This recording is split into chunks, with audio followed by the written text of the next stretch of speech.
Hey! Yes, absolutely. Yes, boys, I am still floating. I am still feeling good. Welcome, everybody, to a celebratory edition of the obligatory PSU pregame show. We enjoy having you with us here every week, all throughout the Penn State football season. This is a good week to be a Nittany Lions fan. We are here at Champs Downtown like we are every week. Like every week, we're enjoying our new trail, including the Whiteout brewed this season. Pick it up wherever you get your craft beverages. W.R. Hickey here in State College. I'm your fake host, Chris Bucanani, obviously in a great mood, and who wouldn't be?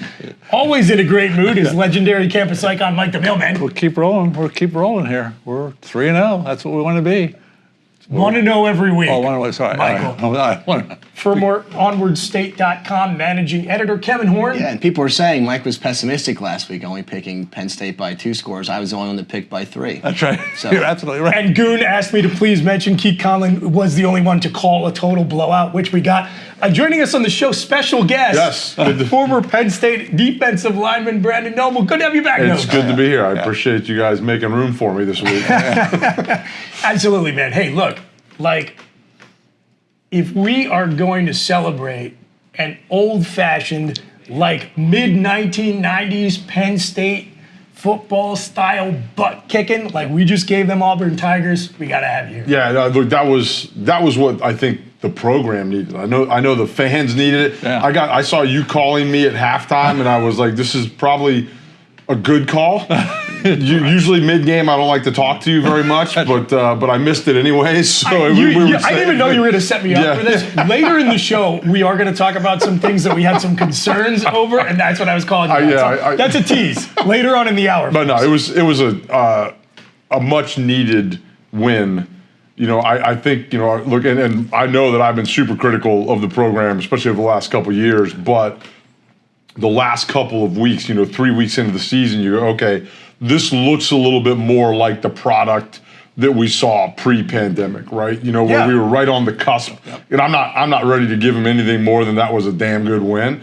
But at the same time, that's exactly what you wanted to see. Look, I don't think Auburn is a great football team, but conversely, a lot of good SEC teams have gone into Jordan-Hare and had all kinds of problems. Teams just do not go down there and do to Auburn, under any circumstances, what Penn State did to them. And to your point about being tough on the program, man, criticism and praise are both earned. 100%. The way you have credibility with anyone, even our beloved audience, is you just got to speak your mind. Mm-hmm. And so I think a lot of what you said that's critical has been fair. And now it's fair to heap some praise on them because they absolutely earned it. Mailman, what did you see on Saturday? Brandon, I saw the quickest Penn State defense I've seen in years. I thought they were really quick. And the guy that made the interception in the second half, number 16, Brown, he had such a great jump on that ball. I mean, you have to have that. And that's why I had the interception. But I thought the defense was quicker than I've seen in a long time. I love the D. I mean, I'm going to heap praise on the defense today. Kevin, you were down there, so maybe you can talk about both the game and the trip to Auburn. Sure. Well, on the defensive side, Manny Diaz is so fun, right? We haven't had that in a while. Yeah. We're just, you never know you never know who's going to send, right? You never know when the cornerbacks are going to come. That's good. And, in the past, there's so many, I think we're tackling a little bit better. In the past, the outside containment has been so poor, the tackling so poor. We have made so many. I mean, I still feel my heart go up into my throat anytime there's even a close to a one-on-one tackle, because I'm like, this is a tackle that Penn State does not make the last 2 seasons, and now they're making it. Finally, we have a likable team, a team that's easy to root for, right? Look, our coach and Sean, when they speak, it's still like nails on a chalkboard to me. But everyone else, and by the way, Sean has had a really good season. Yes. No, not taking that away from him. He's ours at this point, sort of just like our coach, right? But the rest of the team, young, likable. Every interview, the way they behave on the field, it's finally good to have a team to root for. We have not had it in a couple years, in my opinion. They seem to really enjoy being here. Yeah. Which I don't know how much some of those last couple teams have. And this group definitely, like you said, Kevin, they look like they enjoy playing football. They look like they enjoy what they do, right? Whether it's, look, the O-line is not where I want them to be, but they're better. They've got a hell of a running back behind them, which makes anybody a whole lot better. But yeah, I mean, it's a fun team to watch right now. Absolutely. I'm sorry to point it out, but it was 30 years ago was your freshman year. Yes. I'm missing my 30-year high school reunion at some point this fall. Good man. because of football. Yeah, So that is what it is. Congratulations, Exactly. you're still having Yes. high school class reunions. Could I go as you? Absolutely. Oh, that'd be We'll put a great. wig on you. Yeah, you already have the 93 jersey. Exactly. But that 92 team is a perfect example of a team that was here and just quit. Yeah, and It just happens. they would have sometimes. rather been someplace else, and they Yeah. were super talented. Yeah. So I want to heap praise on the defense. Kev, you brought up a lot of points. We're probably just going to have to shove it off into one of the segments later in the show because there's so much to Yeah. talk about. I want to hear a little bit more about what it was like being down there. Yeah, what was Friday night like? What was the stadium like? Give us your impressions. Yeah, great environment, right? Jordan-Hare, probably top 3-5 environment I've been to. It's That's cool.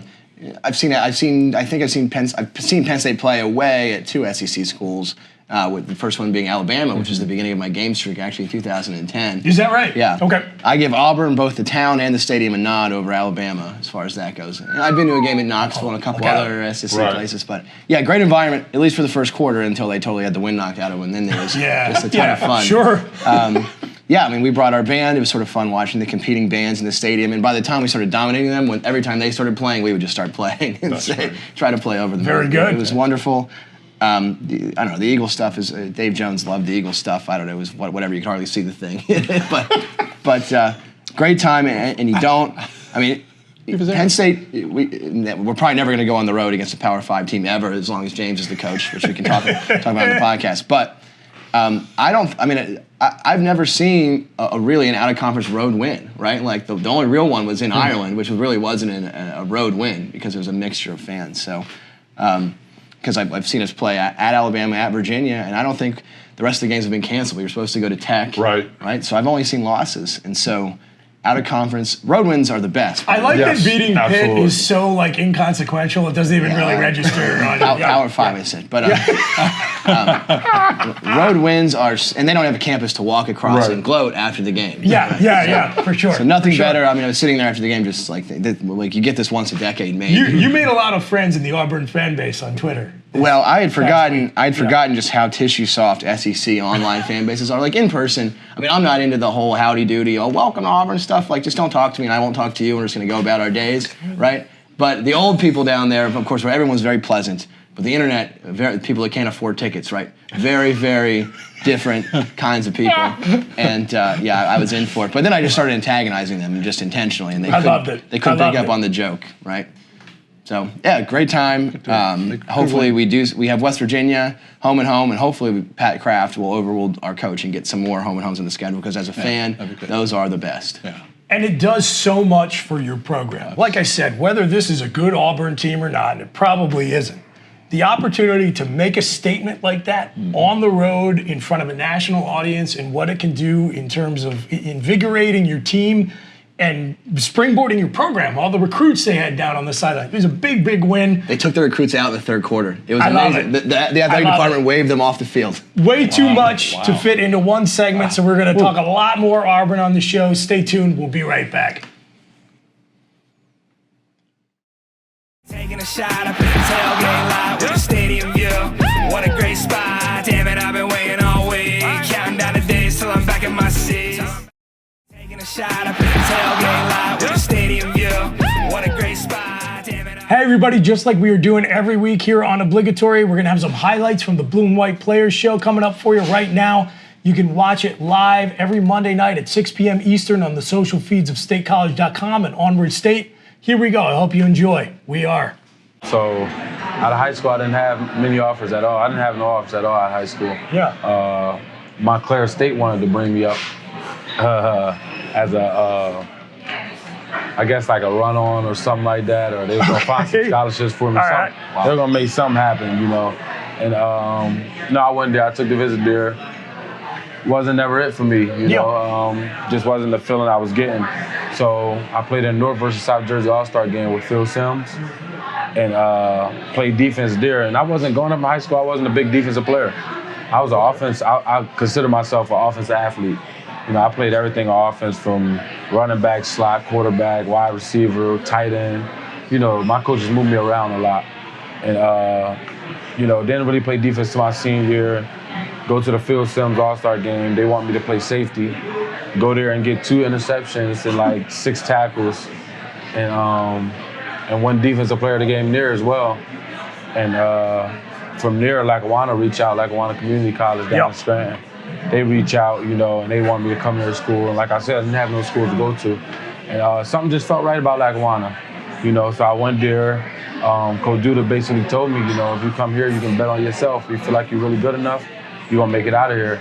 And that's all the opportunity I needed in the world, was just a chance to put me on a stage to where I can prove myself. And got there, played corner my first season, got 5 interceptions at corner my first season, and played next to Brisker too. So, you know, Penn State was around a lot. Sophomore year, went back to safety, got 3 interceptions at safety, totaled in a lot of tackles that year, and Penn State sent me the offer. Do you feel like I'm here. Do you feel like you took anything away at Lackawanna that has really translated and carried you here? Because obviously you found success there, you played with Brizzy there, but now you're finding a ridiculous amount of success here. What did you take away from that that's helped you now? The value of appreciation. Yeah. You know, just coming from nothing, like junior college life is not easy. So going to junior college route and, you know, walking to practice when it's cold and walking back home. And, Scranton. Yeah, Not that cold, man. Oh my God, it's a lot of freezing. luxury up there. It's freezing. It's freezing. Compared to Trenton, New Jersey, it's freezing. Oh man.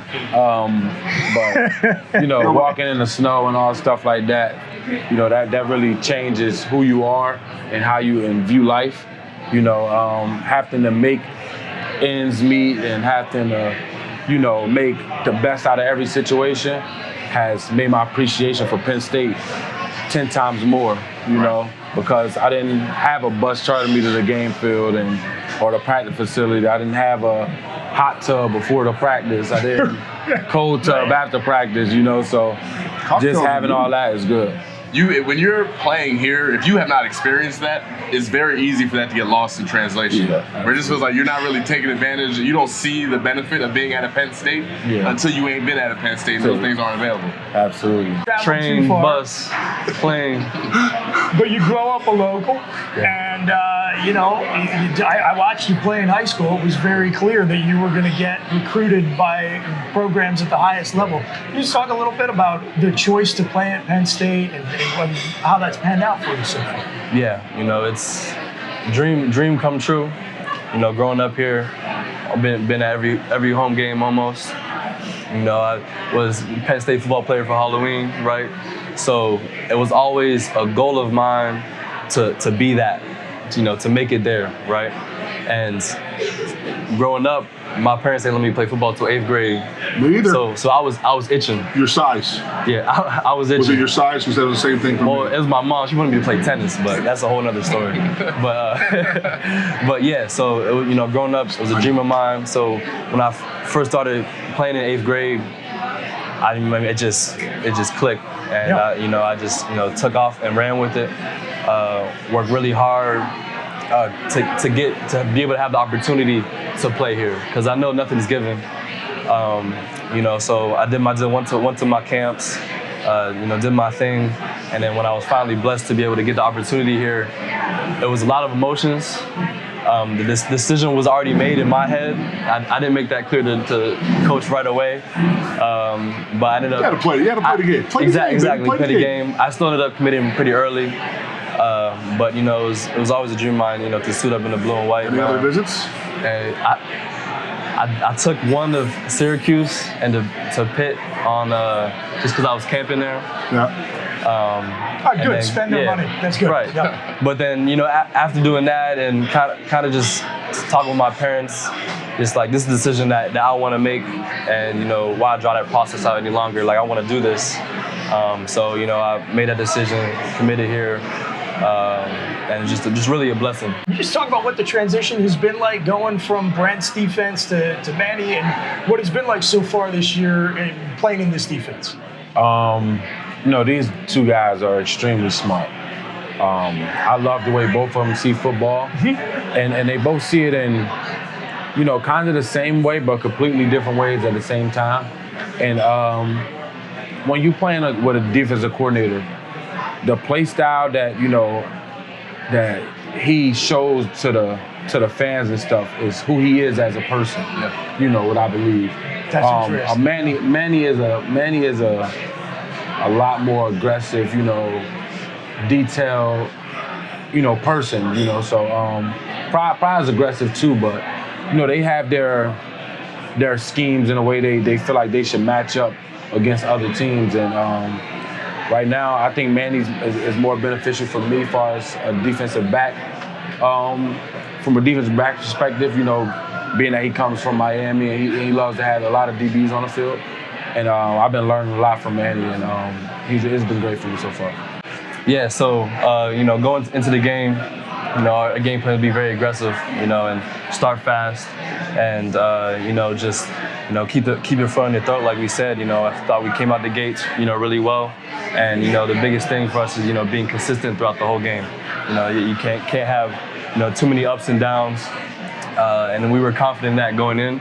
And, the confidence, going into the game and, stayed true throughout the whole game. When did you know you had him? Yeah, I mean, I'll probably, third quarter. Third quarter? We're feeling good. Obviously. I thought it was earlier than that. Well, coming out of halftime is always 0-0. Always 0-0 coming out of halftime. I like it. So the biggest thing for us is winning the middle eight. So once you win the middle eight, you're gonna be looking good. The results gonna be looking good. So James tweeted 0.5. 0.5-0 to this week, right? Solo cup in my right hand, pigskin in my left, and it just feels so right, man. College football's back. Yeah, we waking up.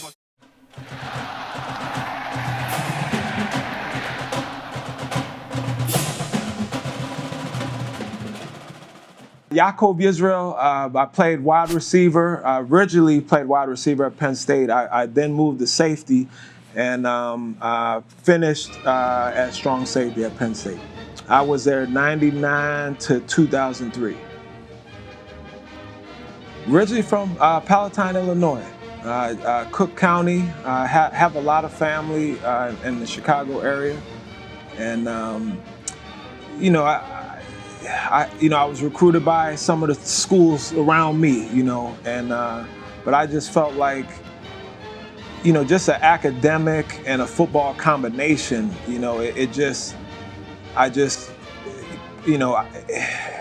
was just all the way worth it for me to move from Illinois to PA, And then I met my wife in college. My wife played field hockey at Penn State for sure.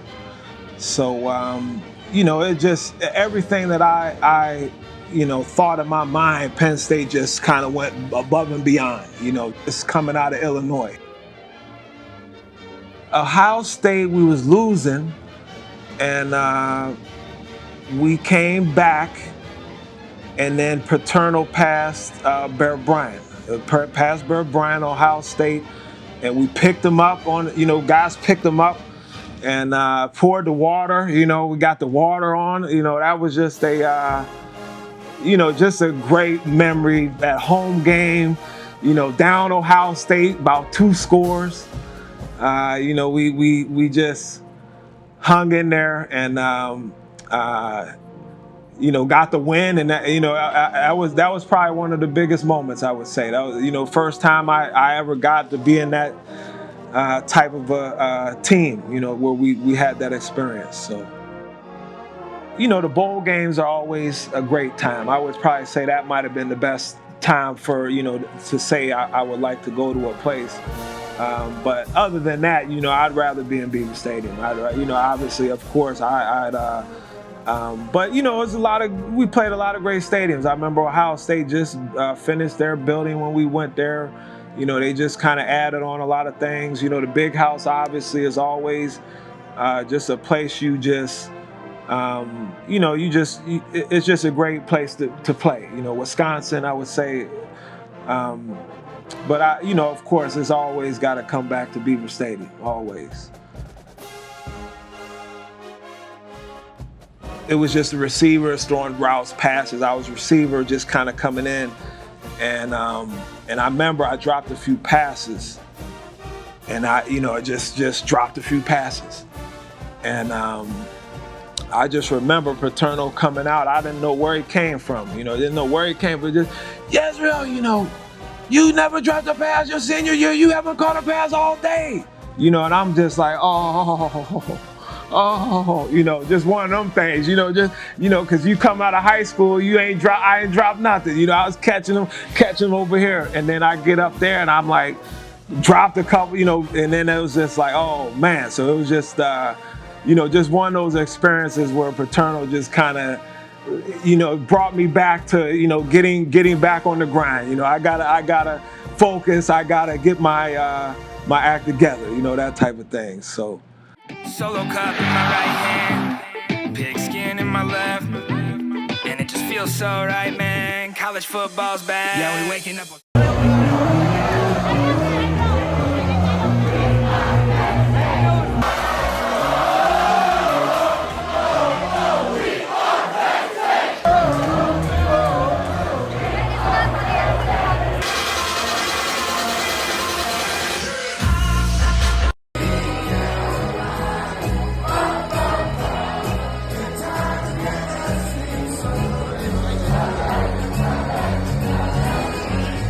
Solo cup in my right hand, pigskin in my left, and it just feels so right, man. College football's back. Yeah, we waking up on Saturday morning. I'm talking. Welcome back, everybody. It's the obligatory PSU pregame show. Getting you ready for that exciting matchup against the Chippewas of Central Michigan. We're here at Champs Downtown, and guys, yeah, we're not going to talk too much CMU. No. I want to keep talking Auburn. There was so much to like, Mike. In that game. I mean, it's very hard to find anything to complain about, although I will in the next segment.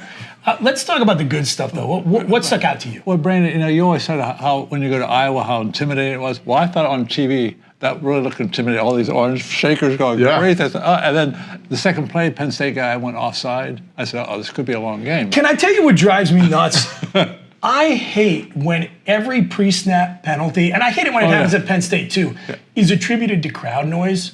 Sometimes it just happens. Auburn ended up having more pre-snap penalties than Penn State. Did their own crowd cause that, or did the guy just, Sometimes it's a big game and you jump off sides. Yeah.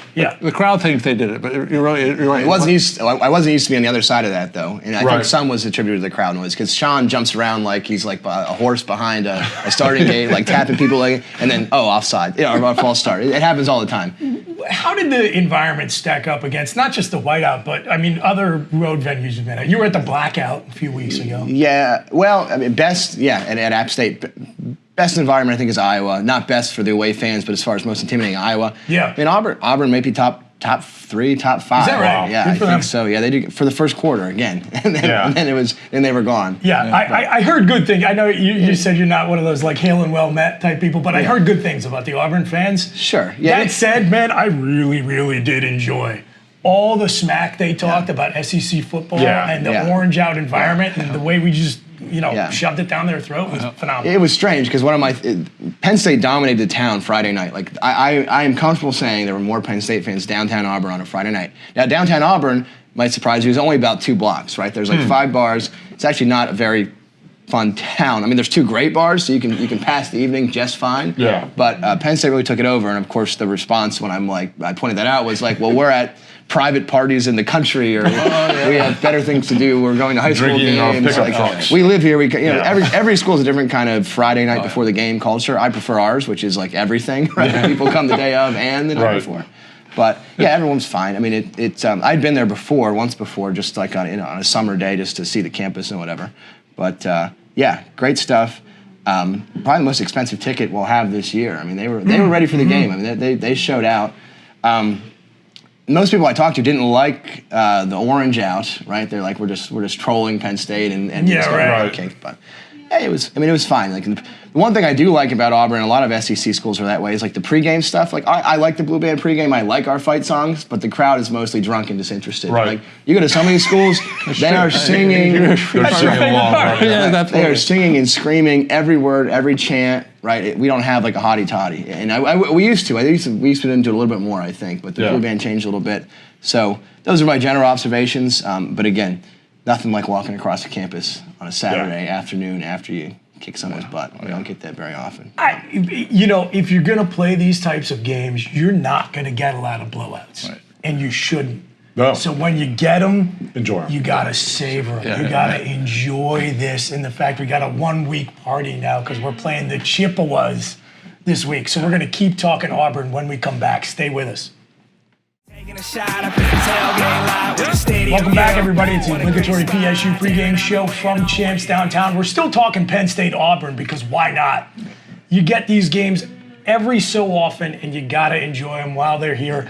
Boys, I loved what we saw from the team. I thought they improved from first to second to third to fourth quarter. They just look better and better. I think defensively, Brandon, the front seven especially, I feel like that defensive line in particular has gotten better practically every quarter. Yeah. They were a little underwhelming from what I was expecting based on the talent we have against Purdue. Yes. Some of that was the offense, but some of it I think was P.J. Mustafa coming off injury, getting back into the groove. Adisa Isaac coming off injury, getting back into the groove. You got some true freshmen, guys like Zane Durant and Denai Dennis Sutton, who are working into that 8-man rotation. And they're all getting more comfortable and more confident. I love it. It takes some time, right? Just like we see in the NFL, early play, early sloppy play, right? Camp isn't what it used to be. So these guys, they're getting their feet under them. Look for Mustafa coming back off a knee injury. It takes some time to do that. And I think that group has done a good job. The D-line especially has done a really nice job of allowing kind of what is a talented but unproven linebacking core to play behind them, with some guys in front that can make plays. And to Kevin's point, they're tackling well. I agree with you. Every time the ball gets on the edge, there's a part of me that goes, oh no. But now you don't have to worry. Now not as much. And look, Tank Bigsby's a very, very good back. Yes. Oh, yeah. He's a legit NFL running back. And we handled him pretty well. He had a couple nice runs early, but then as the game went on, you saw our guys got very comfortable tackling. And I think one of the fun things, you mentioned it earlier, Manny Diaz, really creative, a lot of really fun pressures, a lot of fun stunts. He'll bring 4, he'll bring 6, he'll bring a corner.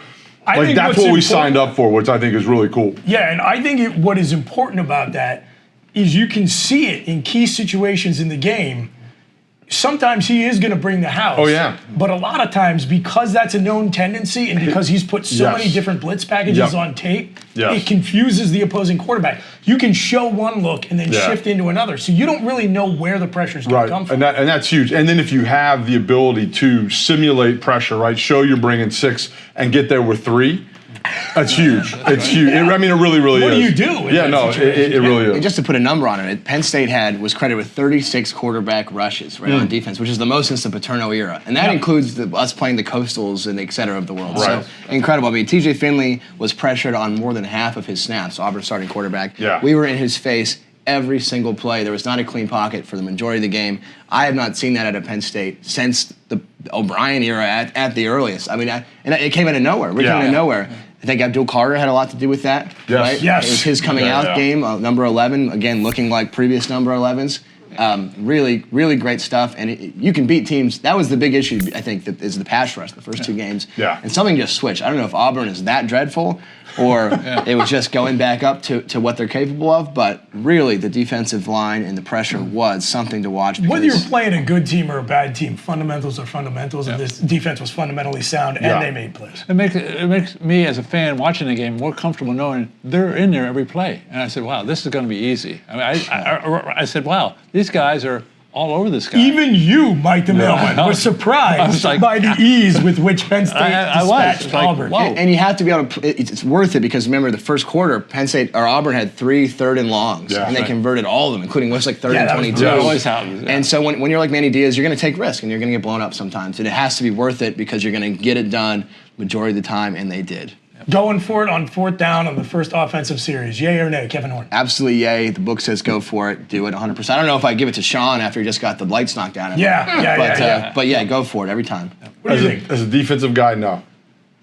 Yeah, I'm with you. Sorry, I mean, risk reward. I get where Kevin's coming from, but no. Yeah, the risk of the reward of a fresh set of downs at midfield versus the risk of giving them the ball in your territory early in the game on the road. Yeah. What is that midfield? I was comfortable with that. Gives the offensive line confidence. I think it's a good idea. Yeah, trust your defense, and it worked. Yeah, it did. It did work. I love that is the biggest quarrel we have after going on the road to Auburn in a dominant performance on both sides of the ball. Caden Wallace is mine. There you have it. We'll be right back. We're back. Taking a shot up at the tailgate lot with a stadium view. What a great spot. Damn it, I've been waiting all week. Counting down the days till I'm back in my seat. Tim and Steve here from the Let's Talk Penn State podcast to give you a couple fun facts about Central Michigan. Cue the fight song. Let's start with some alumni. Jeff Daniels, Tim Allen, Terry O'Quinn, the actor who played John Locke on Lost.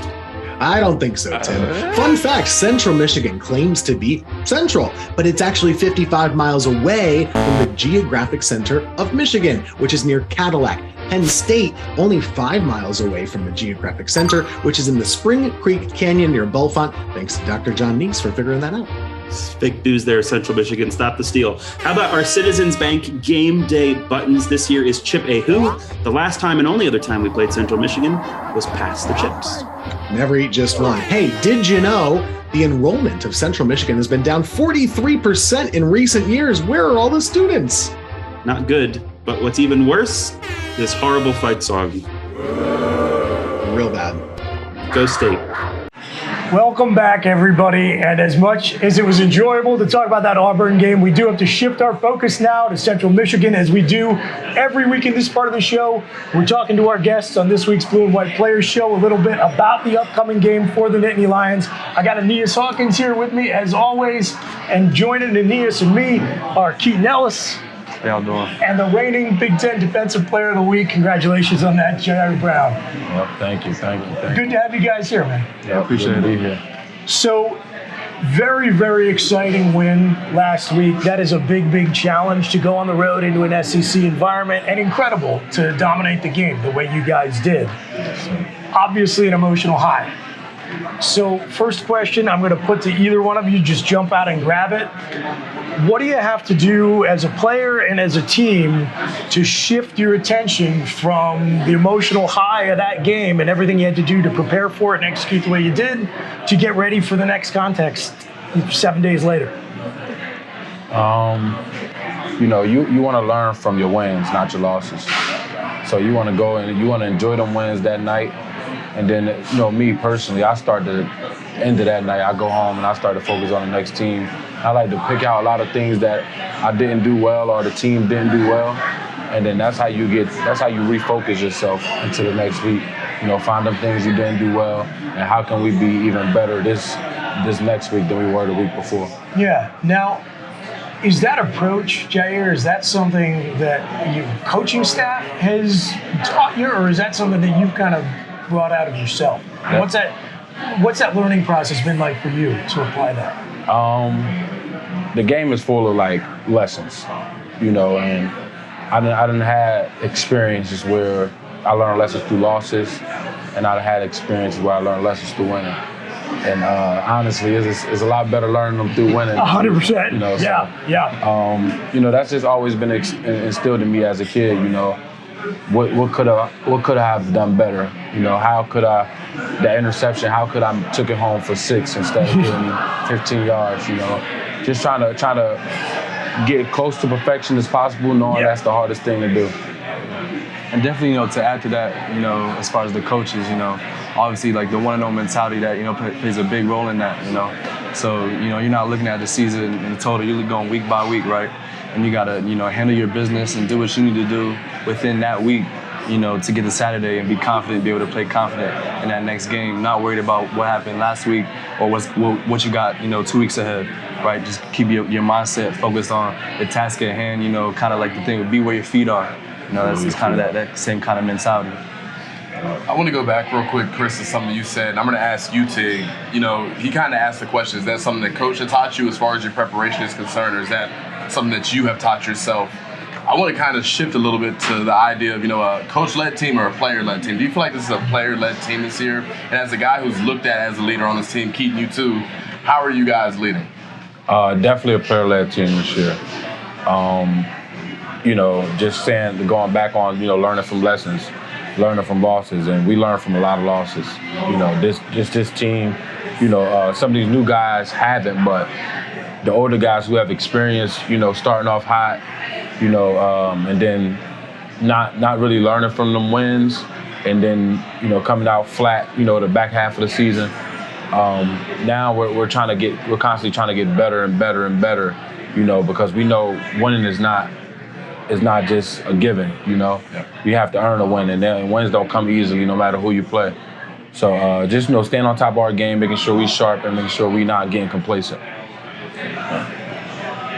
One of the other questions I had for you guys too, and Jair, you actually kind of touched on it, is that when you play a game to the fans' eyes, as damn near flawless as that one against Auburn, I think the layman probably looks at it and says, "Oh, those guys, they did everything right. There's nothing you can nitpick." You've already had a chance to go through your film study and everything. Give people a little bit of a window into what are the things you focus on when you have a game where you perform as well as you did, the final score is as lopsided. Where are the places that you look at to improve in that kind of a situation? Yeah, definitely. It's hard to play a perfect game, and you got to go into the techniques and the details, of the calls and whatnot. And that's something you dive into in the film, that next day after the game, right?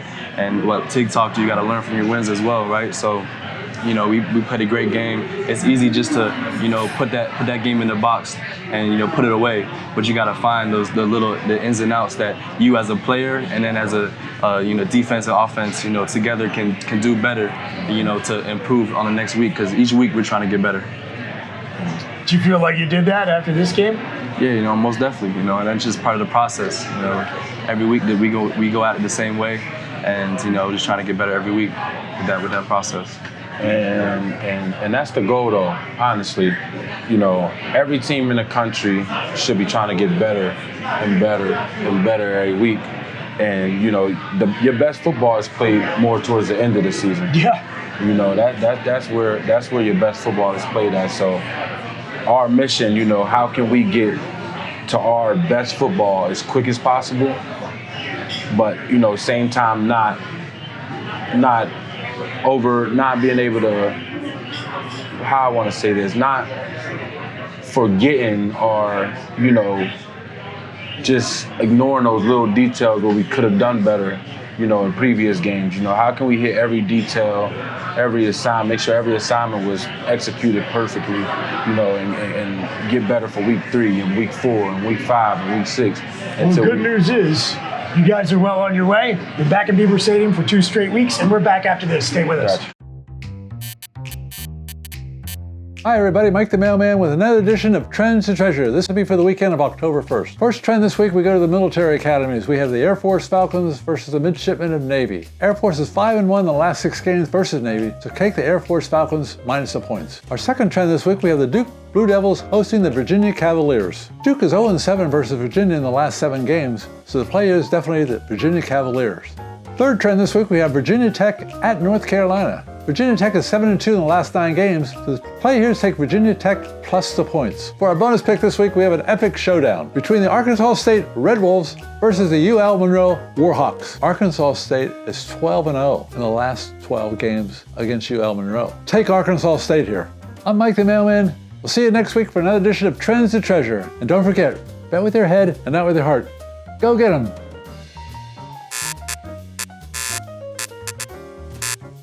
Nice job as always, Michael. Thank you. Thank you very much. I enjoy that segment, even though I don't understand any of it. That's okay. Welcome back, everybody, to the obligatory PSU pregame show from Champs Downtown here in downtown State College on Allen Street, just down from the Allen Street gates. We are all here, Mike the Mailman, Kevin Horn, Brandon Noble, Chris Bucanani. We're enjoying our new trail whiteout and Broken Heels. Broken Heels, good. Remember, you can get this wherever you get your craft beverages, and if you're coming into town for the Central Michigan or Northwestern games, you can get it at WR Hickey. It is now time, boys, for the random number generator segment, where we randomly generate numbers to predict the score of Penn State Central Michigan. And Kev, I do have a little bit of a soft spot in my heart for Penn State versus CMU, because we've only played the Chips one time before. Yeah. And it was a really important building block in what was a Big Ten championship season when we beat the Brian Kelly coached 2005 Central Michigan team. That's right. That's right indeed. Yeah, the pride of Kalamazoo. Look, Central Michigan, I was wrong about Ohio. They're dreadful. They're not a good MAC team. Okay, I was just wrong. They're terrible. Central Michigan may not be much better, right? Now, they do have some redeeming qualities. They have a tandem of running backs, Lou Nichols and Miles Bailey, who they give the ball to at least 30 times a game. They love to hand it to that Nichols. Yeah, he led the nation in rush yardage for what it is. Right. I mean, And he's off to a decent start. Yeah. But on pace to be a 1,000-yard rusher. But I do think we were able to stop him. If the line plays even 75% as it did last week, as good as it did last week, we're going to be fine.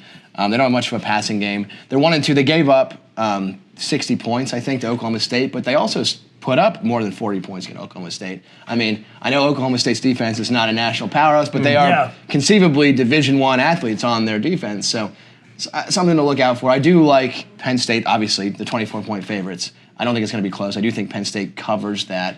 If you're going to beat Auburn by 30 points, you're going to be able to beat Central Michigan by 30 points. Right. If he can stop Tank Bigsby, I think he can handle Lou Nichols. No offense, Lou. And for the first time ever, our second team is good. It may even be. We may score more points when Singleton and Aller go in the second half, and we can save our coach from himself. But of course, we'll stick to the running back rotation, and Nick Singleton will touch the ball. Just in case you were afraid we'd lost our edge. But anyway, Penn State big. Central Michigan is not good. Neither is Northwestern. We're going to coast until we get to that top 10, 9 or 8 versus 3 or 4 matchup in Ann Arbor. I'm looking ahead to that. I don't care about 1-0. Get it done. Get us to Michigan. Randomly generate some numbers. 47-17. I'll tell you what, Michael. Your neck of the woods. Yes. Oh, They put a hurting on the Bucknell Bisons. Oh, that's right. Does that intimidate you? A team that can push around Bucknell coming in here to Happy Valley? Actually, we invited them to stay at our B&B, so they wouldn't have to go home. But they didn't want to. Bucknell? Yeah, there you go. Okay, awesome. The Her House at Linden Hall, by the way. I like the way shameless plug. Yeah, shameless. I'll send you an invoice. Yes. What do you got? Like you said, they're not. They're probably a good team, but the conferences are different. Not a good team. They're not a good team. It's okay, Mike. It's okay. You can say it. What I like to say. You can say it. What I like to say about this place, I like that everyone's very positive this week. Now you know how I feel all the time. I appreciate you guys. Honest to God, how could you not be? That win was so satisfying. Yeah, I just want to swear so bad, but I won't. It was really MF satisfying, that win. I like Penn State by 41 this week. By 41. By 41. I love it. All right, here we go. Brandon Noble, I know you like to wait till the end, but I do have a question for you. And you even set it up earlier in the show. You talked about the lack of practice and preparation time the team has compared to when you guys were here. Yeah. Because there are, rule changes about what you can do. Like, certainly, summer camp is way different now. Not even close. Where it was. So I feel like when you have these opportunities to play just obviously a directional Michigan school. Directional Michigan, obviously undermanned opponents, just like we did against Ohio. 17 receivers back to pass. Is it truly? Am I correct in thinking that is in some ways your preseason camp? Yeah, well, I mean that's why they scheduled all those teams early back in the day, right? You kind of rolled through those, the Temples, the Rutgers, the directional Michigans. And then you got into the meat of your Big Ten schedule. So it was an extension of camp, right? I don't care how it used to be. James Franklin is the coach. Sean Clifford is the quarterback. There are no preseason games anymore. I am so scarred from the last 3 years. Nothing for granted. Nothing for granted. Look, I am so not for nothing. I am so scarred. There's a part of me that agrees with that, 100%. Let's just get down Central on the table. Michigan, we gotta play hard, and we're gonna get licked. Well, that's what Joe. 100%. Yeah, they tell you how tough Chippewas are, and whatever the beaver thing is on the side of their head. It's respect to them for not having their mascot canceled yet. Yeah, no, and look, we should 100% walk out there and just be done with it early. You should get the younger guys a lot of work as the course of this game goes on. Your older guys should be out of this football game by the mid-second quarter. If not, something has gone wrong. I mean, and that's really the only concern here is you go, okay, the let-off of the emotional win down there at Auburn, right? And that's a real thing. That's a real thing. Okay. Because you put so much into it emotionally and physically as a player, and they played so well. Maybe it happened to our boy Charlie Huff and Marshall last week. 100%. And then you go and watch the film, and look, the tape doesn't lie, right? So when I look at the film, I go, look, this is what it is. I know that these guys aren't good. And now you're going to tell me that they're good, that I've got to fear the Chippewa, and I've got to, so from it is a real thing. Fair. It doesn't matter. We're still going to beat them handily. I don't know if it'll be by 41 points, but I do think it's somewhere in that kind of, 42 to 14 or 21, depending on what kind of, how deep we get to the bench. How many clean shirts are out there on the field in the fourth quarter will make a difference. We're going to run 5 quarterback draws with Sean Clifford in the third quarter up 20. No question about it. You people are mealy-mouthed around the random number generation this week. I got the Nittany Lions 51-13. Come back and watch us next week on the Obligatory PSU pregame show. Enjoy New Trail beer. Enjoy your Nittany Lions. It's good stuff. Savor this, folks. We are